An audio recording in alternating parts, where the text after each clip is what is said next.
Welcome to Tangents from Coin Center. I'm Jerry Brito, Executive Director of Coin Center. And with me today, I've got Neeraj Agarwal, who's our Director of Communications, and Peter Van Valkenburg, who's our Director of Research. Hi, guys. Hello. So last time we did a Tangents was about a couple months ago. So there's a lot that's been happening over the past couple weeks. And so we thought we'd kind of record something to just chat about some of what's happening in the world of crypto and policy. Nothing's been happening, Jerry. Nothing's happening. Everything's fine. This is all fine. So the two big topics are the sanctions imposed on Russia because of its invasion of Ukraine, and the executive order that President Biden signed having to do with digital assets, as they called it in the title of the executive order. And it's interesting because we were expecting that executive order to come out a couple of weeks ago, and it was delayed, in fact, by the invasion of Ukraine. So I guess first. Wait, it wasn't triggered. It wasn't in direct response to sanctions. It happened amidst. Yeah, it was amidst the invasion, so they must be related. We should totally start like a Twitter thread that just captures all the amidst. Do you want to explain what that amidst reference to? Yeah. So those who follow on Twitter know that I've been at war with the sort of headline characterization of everything that's been happening related to cryptocurrency policy over the last week. The headline is what 90% of people read, probably more, and though they try to summarize things fairly, or they often lacks a lot of context, and thus the reader may come away misinformed. So one of those, a fairly common one recently, is because there's this sanction stuff going on and the war going on, anything happening is now amid a war and sanctions discussion. So there was headlines that basically would say Biden executive order expected amid sanctions pressure or something like that. Right. The pressure, of course, is not coming from within the Treasury Department. So that's one thing to note. So already a red herring. And the executive order was already planned and probably written completely before the war broke out. So despite being technically accurate, it was wrong. And I think, and honestly, a source of misinformation. Yeah, I wasn't going to say it because I've been DM'd. It's so transparent in that case. It's like in law, we talk about arguments you're not allowed to make, like when cross-examination is like, when did you stop beating your wife? It's like, it's not quite that. It's like husband buys new belts as wife returns from hospital or something. Yeah. It's very. I know, and then there's of course the perfect. The journalist doesn't write their own headline, so there's really no one to get mad at. It's just right. Well, it's the system. So it's interesting, right? Because there is that journalists don't write the headlines, and indeed in some of these more tech forward outlets, they A/B test headlines before they settle on one, and so they clearly pick the one that gets more clicks, which raises all kinds of questions. But why does this happen, and why can't journalists push back on their editors and on the headlines on their pieces? Money. I don't know. Get that money. Get those clicks. Get those Google ad dollars. It ultimately goes back to not having micro transactions so that you want to, monetize scrolling down the page. Yeah. No, but I mean, I think journalists by and large want to be fair and have an accurate account of what they're reporting. I mean, they spend a lot of time reporting, getting all the. So I just pulled up an example that I had called out a couple days ago. So Reuters, originally their headline was "Crypto Exchange Binance Blocks Russian Users Targeted by Sanctions." That's great. That's what they did. Very neutral. They changed the same article to "Crypto Exchange Binance says it won't unilaterally freeze accounts in Russia." Right. Both true, one sounds way worse because to the untrained person, that sounds like they're not complying with sanctions and refusing to do that, which is, of course, completely not true. Yeah. That's a whole nother topic we should probably cover, though, right? Yeah, and we'll get to that. The other piece is, even when you have an article, whether it has a accurate headline or not, you will often get 2 or 3 paragraphs of Ukrainians are calling on exchanges to to cut off all Russian individuals. You get a couple paragraphs about experts say that Russian oligarchs could use cryptocurrency for sanctions evasion. And then 6th, 7th paragraph, you get Treasury officials say they're not concerned about cryptocurrency as a means for sanctions evasion.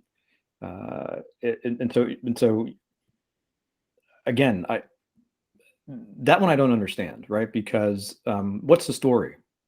It's been, I mean, I guess if you're a reporter and you start reporting this story, yeah, and then you get to the Treasury Department, at that point, I assume you don't have a story anymore. If you start, I guess if you started with a Treasury quote, you wouldn't have a story. Right. This Even is though like the Treasury quote is the most important one. Like how peer-reviewed research is always just positive results, and you never get people publishing, oh, the null hypothesis was correct, I went through this whole thing to learn nothing, when actually that should be reported. We should know that this actually doesn't cause cancer. So in the defense of the journalist, there is now there is pressure to ban all accounts in Russia, right? Yeah, that's not inaccurate to say. I think that agree that the Treasury piece is more important because we are in the U.S. and we care about sanctions and U.S. law, but I think that it could be made more clear that the calls are extra legal and completely voluntary. And perhaps someone might even go look into the idea that Russians might benefit from fleeing the ruble into cryptocurrency, and this might be a good thing. That doesn't seem to be being explored at all. Yeah. Ordinary Russians and not the government. Ordinary Russians. Yeah. And no, and look, I mean, I'm not trying to be unfair, and I know that journalists will say, well, the quote is in there. I did put the Treasury quote in there, and that's true. And I appreciate that. And I guess we're ultimately nitpicking here. Obviously, we're sensitive, but again, so much of what drives policy these days is just narrative. And so getting an accurate story matters. And so when you start with so start with there are calls for banning all Russians, in particular by the Ukrainian government. Okay, of course, right? Then you go to it could be used. It seems to me that you could then immediately go to Treasury, right? Would this be useful at all? So anyhow, what else do you see on the information war side, Neeraj? I'm like, it's in so much. I think that there have been what's happening is, so once the idea that, so first there's the conflation that banning all Russians is the legal order, which is, it's not. But you get all these Coca-Cola and whatever pulling out, Airbnb, which must have been doing a lot of business right now in Russia, pulling out. It's morphing from a legal thing to a reputation thing, like sort of the language is changing. Yeah. And I mean, I'm sorry, but this is what cryptocurrency is for, somebody who's been disrupted economically, seriously. And I mean, I don't care if they can't get Coca-Cola or not. So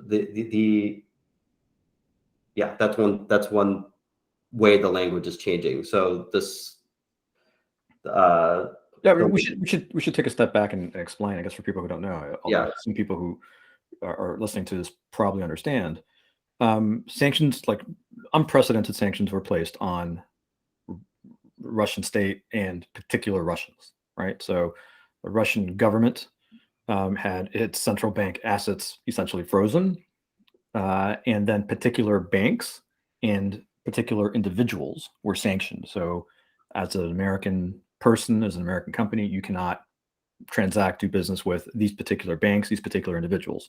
But that is the extent of the sanctions.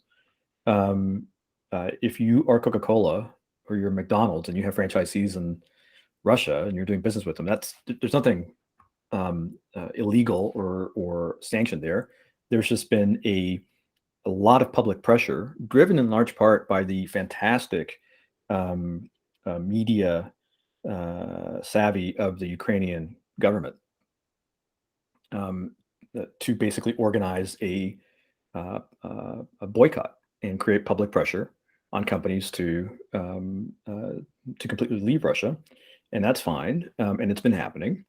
But as you say, crypto is different, and cryptocurrency exchanges, have said, well, no, the whole point is we want to help ordinary Russians who are having their livelihoods and their savings just decimated, have an opportunity to have an escape hatch from this. And you're asking us to hurt them when, I can imagine probably a lot of cryptocurrency users in Russia are against the war, might even be out there protesting, might be contributing to Ukraine's donation drive in cryptocurrency.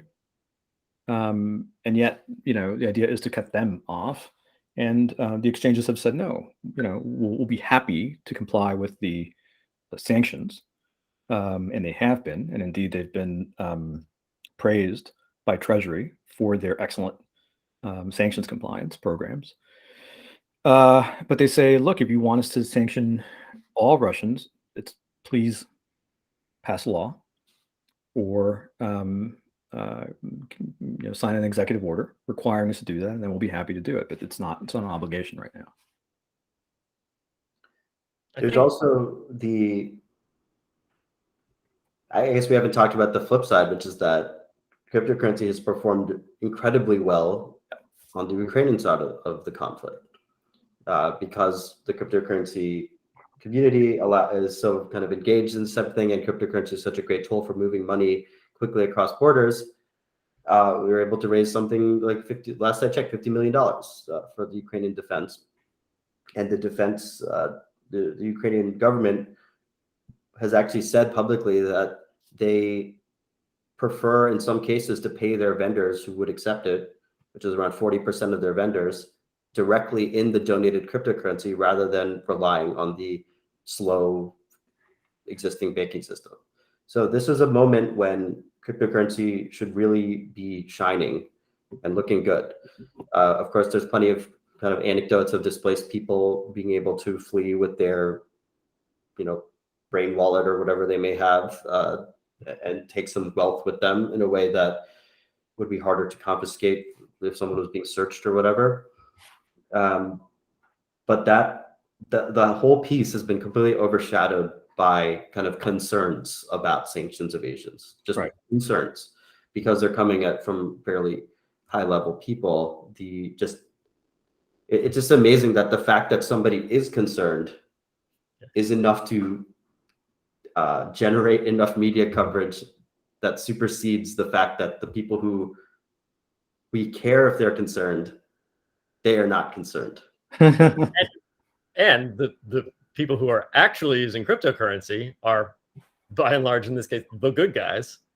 The Ukrainian government, which has been invaded to buy rations, medical supplies, flak jackets to defend their people. How is that not a huge headline? It's because people don't like to tell happy stories or, vaguely positive stories.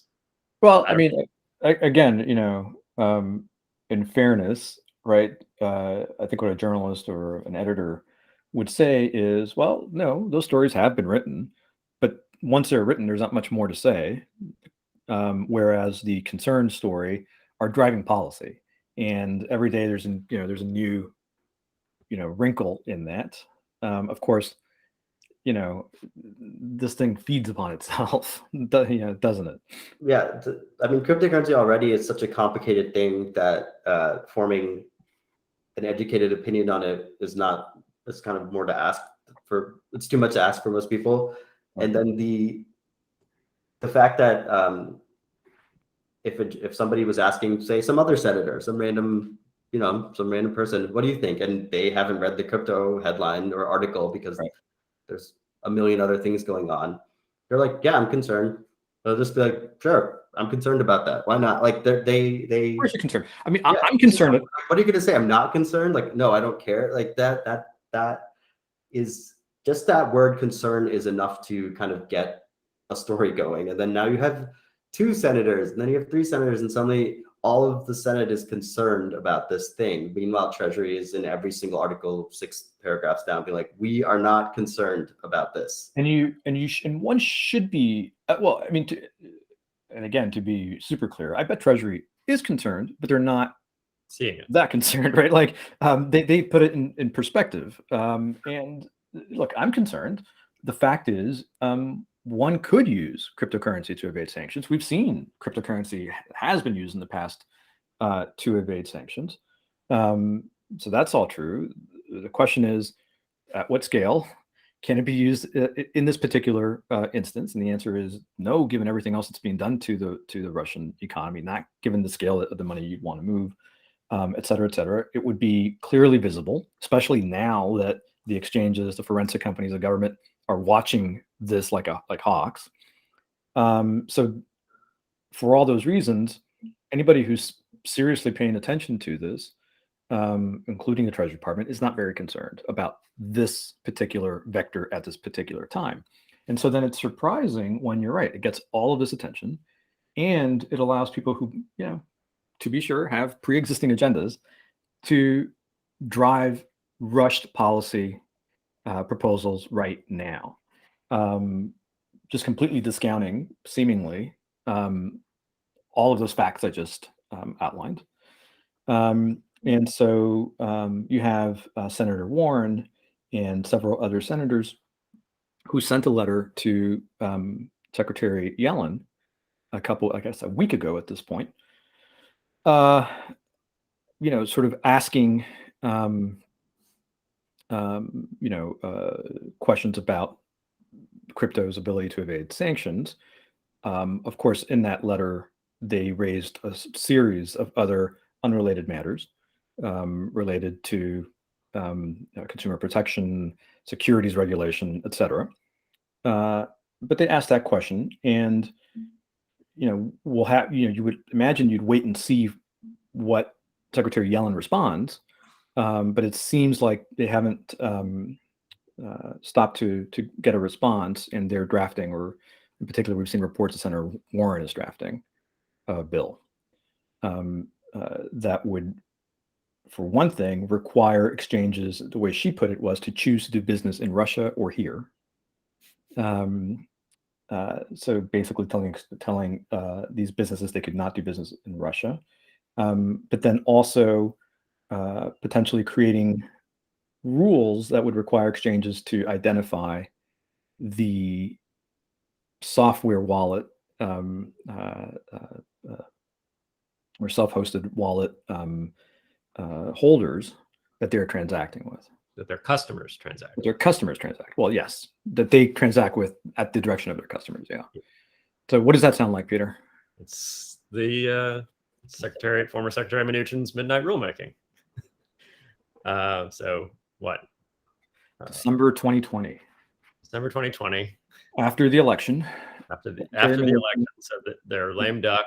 They're going to be out. They want to accomplish things that their administration might have wanted to have accomplished in a longer term, but now they have no time to do it. So with 15 days for notice and comment, the outgoing Trump administration says, by the way, we're going to ask for a lot more reports from cryptocurrency exchanges than we ask from regular old Bank Secrecy Act regulated institutions like banks. And one of the reporting details we want is we want you not just to collect information about your customers, which is probably constitutional, look at the case history, but also information about the people your customers are having us pay who are not our customers, who have never signed up for an account with us, who are effectively just a Bitcoin address on the blockchain that is controlled by somebody somewhere. Yeah. And what's the problem with that, constitutionally speaking? So constitutionally, and this is, we filed 3 comments in this process. It was a fun Christmas holiday and January and then February. The constitutional deficiency there is this notion of the third-party doctrine. The third-party doctrine says, yes, typically the government has to get a warrant to collect private information about people. But if those people hand that information over to a third party, like a bank or an email provider like Google or any other third party, then you lose your constitutional expectation of privacy, and the government can go to the third party instead of going to you and get that information without a warrant, with no judicial check. So it could be basically a phone call from a prosecutor or an examiner or law enforcement to the third party saying, hey, give me Peter's full transaction history over the last 10 years. And so, we've written in the past about how the Fourth Amendment and the third-party doctrine might apply to various hypothetical extensions of the Bank Secrecy Act. And in these comments, we had to sort of opine directly as to this collecting information about people who are not the customers of the exchange. And the long and short of it is the Supreme Court has signaled its intent to narrow the third-party doctrine generally, and has specifically narrowed the third-party doctrine in the case of Carpenter, which dealt with cellular location data. So the fact that your cell phone provider knows where you are at all times because they can triangulate your location based on your cell signal. And in that case, the court said, people don't voluntarily provide their full location history to their cellular provider. Like, that happens as a consequence of using phones, which is something that you have no choice but to use to participate in modern economic life. And the cellular provider isn't holding that information for a legitimate business purpose. It's not core to their business as a telecommunications intermediary. It's fine, says the court, for the government to go get the numbers you dial from the provider, because of course they have to know the numbers you dial. They don't have to know and keep detailed records of your full location history. And so maybe because it's not voluntarily provided, because it's not held for a legitimate business purpose, a warrant should still be required to get that information, for law enforcement to get that information from your cell phone provider, because otherwise it's going to be abused. Otherwise law enforcement's going to go to AT&T and be like, tell us where Peter's been. What bookstores does he go to? Or can I say worse? They're gonna say, oh, a crime was committed at this location. Tell us everybody who was around here at this time. Yeah. So it is no longer, the warrant requirement is also in the Constitution supposed to be specific. It's just bulk. It's just give us the knowledge about all of our citizens all of the time and everything that they're doing. It's like Batman. Remember The Dark Knight? You can see the thing. Anyhow. So we argued when the outgoing Trump administration was trying to push this rule change, look, we're not arguing that the Bank Secrecy Act is unconstitutional. That's information in the traditional BSA reporting context that's voluntarily provided and held for a legitimate business purpose, because it's people who sign up to be a customer of Coinbase providing this information. But this customer counterparty, this Bitcoin address that is probably, the user of that address has the keys themselves. They have an unhosted wallet, to use a regrettable term. That person never signed up for an account with Coinbase. Yeah, I mean, imagine provided their information. Coinbase has no legitimate business purpose in having a bunch of private information about that person, and it's deeply intimate and private in the same sense that cellular location data is, because once you can match a name and physical address to a Bitcoin address, you can use blockchain analysis to find out their entire transaction history. Yeah. And so, at the time, and I think in our comment, we said, and by the way, we have a couple of episodes of Tangents where we go into detail into the rule, and so people can look those up if they're interested. But in our comments at the time, I think we said that if that rule were to become were to be finalized as it was proposed, number one, there would be an APA challenge in court, because it was just rammed through with no regard for process. But more importantly, if that were to fail, we said that we would challenge it in court. Same would hold here. think so. And I mean, what sort of standing would we have to do that? So basically, it's like if we were to have, we do have addresses for donations where we control the keys directly. So we have these addresses that are what you would call unhosted addresses. Right. And our donors have made transactions to those addresses, right? And indeed, anybody listening can go to our website and find one of those addresses and donate without giving us any information about themselves. So now any of those people who are making that donation from one of these regulated exchanges, then the exchange would at that point have to, find out, okay, who are you paying at this otherwise, unhosted, at this otherwise unidentified Bitcoin address. And so effectively, the law would be obligating the Coinbases of the world, the Krakens of the world, and I'm not criticizing the companies, I'm saying the law is telling them they have to do this, to compile lists of donations to identified charities and other, politically motivated nonprofits. And so, we could then represent the interests of our donors who have a Fourth Amendment interest, a privacy interest potentially. But we could also then make a First Amendment claim, say that, the Supreme Court in previous case law has found that mandatory lists of donations to nonprofits chills political assembly and political expression, and therefore is also per se unconstitutional. So we could bring both those challenges, basically. Yeah. So yeah, so it's very interesting how Russian invasion in Ukraine, a butterfly flaps its wings, and we might be. And Steve Mnuchin's rule comes back into play. Steve Mnuchin's rule comes back, and we might be in court. So we'll see. Look, this bill, as far as we understand from news reports, is just being drafted. If I had to bet, I would say such a bill would not become law for a whole host of reasons. But there's an outside chance, just because the way these once again, the way we get good policy is that it goes through regular order, right? Somebody has an idea, they discuss that idea widely with all kinds of stakeholders. The idea gets refined, then something is drafted. That draft is shared widely, right?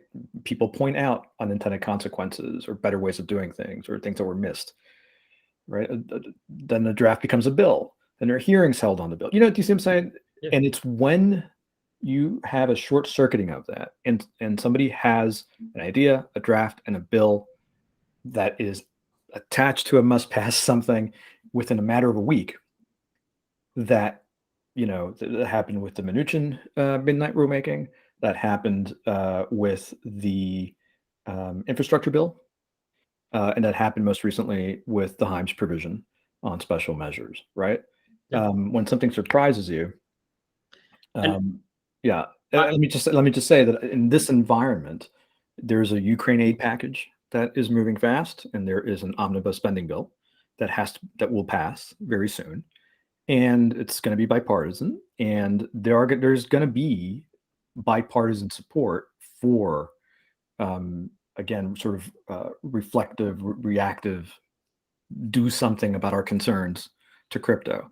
I don't think it's going to rise to the level that will allow this to get attached and passed, but we'll have to see.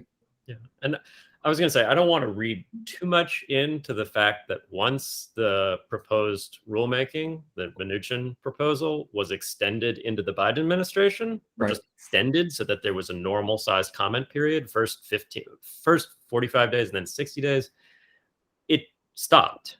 Like it got at least put on pause. We still don't know if that rulemaking will come back. There were parts of that rulemaking that we didn't find controversial, like just the implementation of regular old currency transaction reports for any $10,000 or more transaction, without a lot of additional private information, just the same information that banks have to collect with cash transactions. So it could come back. It could come back with just the reasonable part, or it could have come back altogether, but it didn't. And I think that's evidence that once the Trump administration, and specifically Secretary Mnuchin, was taken out of the equation, or maybe somebody who Steve Mnuchin had hired, the urgency disappeared. And you had more open public feedback, and a lot of people saying, like us, but others, there's privacy implications here. There's just efficacy questions, like, would this really be useful information? The constitutional concerns. Constitutional concerns. And again, I don't want to read too much into the fact that it basically stalled, but I can imagine within Treasury, there were people who were not the hot to trot political appointees who would say, like, and actually, we don't feel that there's a need for this either. And so the thing just slowed down. And that's that's, as you said, the regular order. Like, smart people who are close to the issue, rather than just trying to do something visible about something, but actually day-to-day work in this stuff, have a debate about the merits of the thing and decide it's not worth it, right? I mean, the whole point. Someone who wants to show that there's concern and drive headlines about concern wants to push something really fast before potentially more knowledgeable or reasonable people get involved in the discussion process. Yeah, I mean, the whole point of an administrative state is that you would have experts, disinterested experts, regulate. Yeah. So, well, it's funny actually, because we've come from circles in legal theory and in advocacy where we sometimes question the usefulness of the administrative state. My experience at Coin Center, I'll just give a personal experience, has been that actually there's a lot more merit to certain aspects of the administrative state versus highly visible, highly charged political policymaking that I didn't appreciate before. Yeah, no, I agree with that. I definitely have a different appreciation for the administrative state than I had before working here. But that said, my concern with the administrative state had always been that it would be politicized inevitably. So, and we have seen that. So, okay. Well, speaking of regular order, let's talk about the executive order. So this is something that we've been aware has been under development for months, for months and months. And I mean, so Neeraj, I mean, there's kind of like a before and after narrative story here too. Yeah, this one is more about how the cryptocurrency community is very jumpy and perhaps ready for. I think that the cryptocurrency community has been building this like war apparatus in its mind of like a big bunker, and they're ready to deploy all this energy to fight a big fight, and they really want to do it. And they hear that there's something coming, no matter what it is. And it just so happens the executive order sounds very scary because they're like, that's it. You could just ban this whole thing, right? You could just ban it tomorrow. And, so this creates a lot of uncertainty. And can I say that you're right? There's definitely that instinct among, especially the more what's zealous? Zealous. Thank you. The more zealous folks in the cryptocurrency community, where any twitch from government, they're ready to to put on the red bandana. But I've also, one thing I also saw was a lot of stoking of this by critics of cryptocurrency, skeptics of cryptocurrency, like people who I follow who are broader analysts. They're convinced that cryptocurrency, can't, the state will not allow cryptocurrency to continue on the path that it's been. At some point, there will be a reckoning, and cryptocurrency will be severely restricted. And these are disparate analysts that I've seen who, when this was it was clear this was coming, they were all like, "Here it is, here it comes. We told you, it's coming, it's coming." And and of course, being closer to the ground here in DC, and just hearing things. The beauty of DC, it's a small town, and word gets around about generally what's some things and what people are doing. We understood what this was going to be. This was going to be always a series of reports. And this is going to be the Biden administration saying, hey, there's a bunch of agencies that haven't been involved in crypto before that probably need to start taking a look at this. And we want to have a more systematic interagency process, as they say. Not that there hasn't been, by the way. But anyhow, that's what we always knew this thing was going to be. Yeah, and I'll just note that even that wasn't a DC insider baseball thing. The first story about the executive order said that it was going to be a series of studies. And throughout, as the panic was building, I kept asking on Twitter, like, is anybody hearing? Like, is there any other source for? Yeah, you're talking about a Bloomberg report. That was the Bloomberg broke the news, I believe, and they said that the order will commission a bunch of reports and studies and so on, and that turned out to be accurate, right? As we kind of expected it to be. It's kind of fun though now, right? Because we got a community of people that really wanted to like weaponize this thing one way or the other. Like there's some who wanted to weaponize this as pro crypto, right? And then this thing is just an inert, good. It's good policy. It's just like, let's have a cohesive approach and get some reports, but it's not a weapon. It's an inert thing. Yeah, and they're like, it's like my wife and I are rewatching Breaking Bad, and there's that great episode where he spikes the meth with ricin, and Tuco, the insidious, horrible drug dealer, is like about to sniff it, and he's like, man, it smells like head cheese, and then he picks up another one instead. And so everyone's like, I wanted him to die so bad, but he didn't like eat the poison. Like everyone here is like, I wanted Bitcoin to die so bad, but the EO wasn't the poison it was supposed to be. Yeah, I've noticed at the expense of my mental health, I track what the skeptics say pretty closely, because it's mostly at this point, it's kind of enjoying their tears as they flow for the last decade. But the narrative has shifted definitely among them. They were waiting for this thing to collapse on its own. Right? They're like, this thing's never gonna work, whatever. Now their last hope is the government banning it. That's all they've got. And so that is why you were seeing all the like, this is it. I was right, because otherwise they're gonna have been wrong, and they really need to not be wrong on this, just for their own sanity, to miss out on sort of the opportunity of a lifetime. And let's talk about, Peter brings up a good point, which is people wanted to be a weapon on both sides, and after it came out and we saw what it was, the people who were saying, here it comes the big, the ban or whatever, they were just completely silent as far as I could tell. But then what we saw was just this huge uproar of people saying, this is a watershed moment for cryptocurrency. This means that Vice President Biden personally is going to ensure that Web3 will be a reality. And it. So I was going to say, this wasn't a cryptocurrency executive order or even a digital asset executive order. This was the Web3 executive order. We know this. So, by the way, you said Vice President Biden. Did I say Vice President Biden? Yeah. Living in the past, Jerry. We're all vice presidents in the Joe Biden fan club. So yeah, I worry about that, because it's not. I don't think it comports with reality. But also, I think there's a danger that after all these reports are completed, they're going to say, I can imagine the EPA report saying we need to ban Bitcoin because it's, a climate disaster, right? It wouldn't surprise me. And then where is the watershed moment, right? Like, so I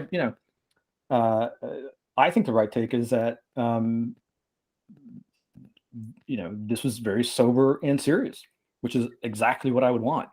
And they basically, let me just insert, before people take that clip and start freaking out, because the Bitcoin community does love to do that. There was also a line in there about studying proof of work's potential role in grid management and being an energy kind of consumer, or whatever Nick says. I don't know how he puts it. Yeah, I just picked the easiest bogeyman that I could. Right. Like that's what people are going to be worried about. But anyhow, yeah, it's just, or what I took away from it is that they're treating this as a serious ecosystem and industry, just as they took seriously, the internet when it was starting to commercialize. Now it's different from the internet, where I think, like for example, Vice President Gore was all behind commercializing the internet because he could see the potential there. I think because crypto has all of the features that crypto does, it presents risks in a way that the internet didn't. And so you got to study how to mitigate those risks. And, that's what it's about to do. And that's great. What it tells me is crypto is here. The US government fully recognizes its importance, and it wants to lead in that space. Now, their idea of what leadership looks like might be different from ours, and so that's what we're going to have to engage in that discussion as they think about these reports. I don't think it's a foregone conclusion that they understand. Congressman Emmer pointed out in a tweet thread about the executive order last night or this morning that the order doesn't mention decentralization at all or disintermediation at all. And, that's kind of like the main point. And I worry that might be, who knows, that could be missed. And it's so funny how these things develop these vicious or virtuous cycles, usually vicious cycles on Twitter and in the media, because a few people point to this being like, oh, it's a great moment for the administration saying crypto is excellent, it's going to solve our problems, and pointing to things like the 97 Clinton framework on the internet. And then, of course, the people who wanted this to be a weapon against crypto say, yeah, maybe the administration is, just playing favorites with big business and big tech now, just like they did back in the 90s with the internet. And this is just like that. So now that side is saying this is just like that, the Clinton policy, and that was actually bad. And this is nothing like that policy also. I actually rather like the Clinton policy towards the internet. Granted, tech looked a lot different in the 90s than it does today. There was a lot less consolidation. But this doesn't look like that. The leading principle of that framework was the private sector should lead. What do we have in this? We have a huge section about how CBDCs maybe should be a government project. It's not like, we'll just leave USDC to do it. This is not that. I'm not saying that would be wrong, but this is not that either. Yeah, for one thing, the Clinton internet framework was the result of a process of consultation and study, and it was the policy. Whereas there's some policy,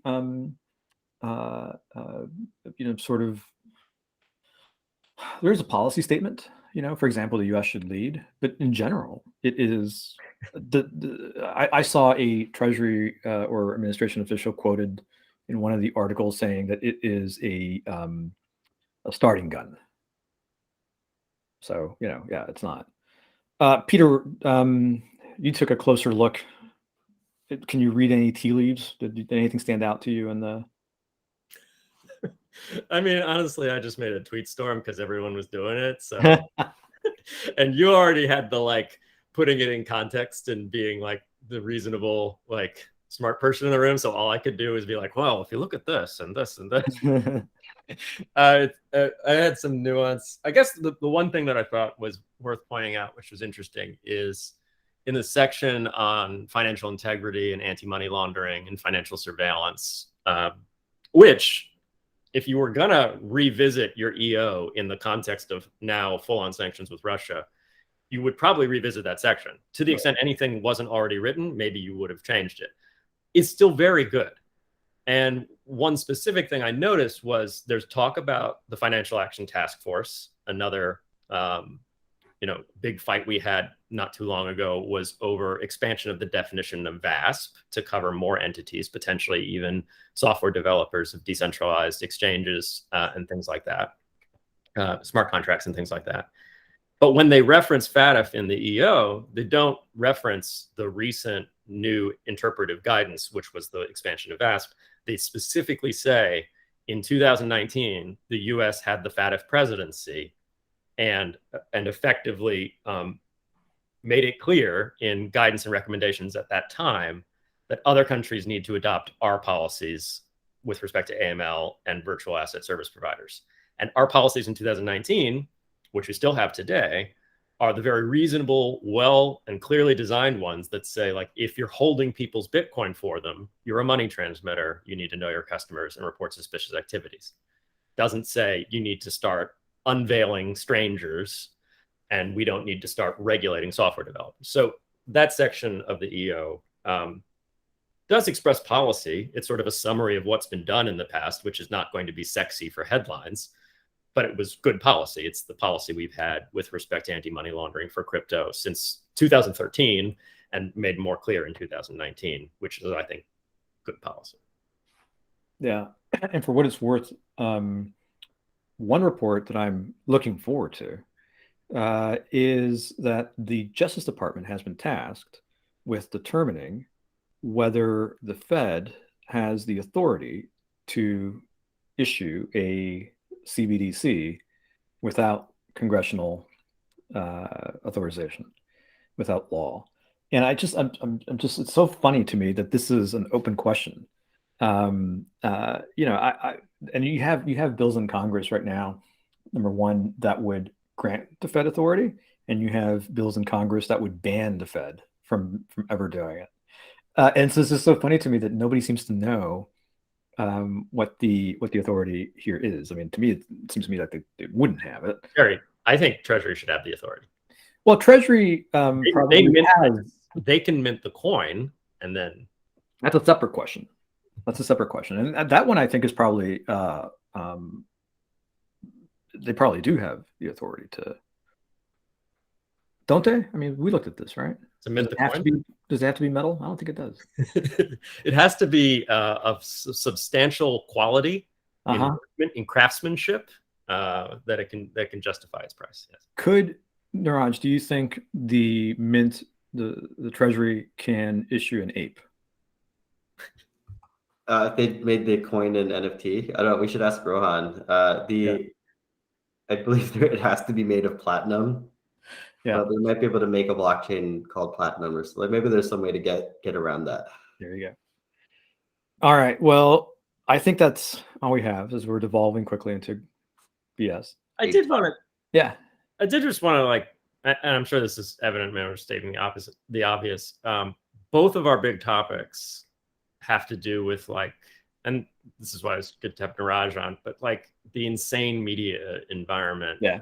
Now that we have Twitter and we have, I mean, it's an amazing power, and it's not necessarily bad, because if anything, part of the reason I think that the response against Russia's disgusting aggression was so quick and so uniform across the Western world was in large part because of visibility of the invasion on social media and just a complete Twitter mob outrage, but in this case a good one, right?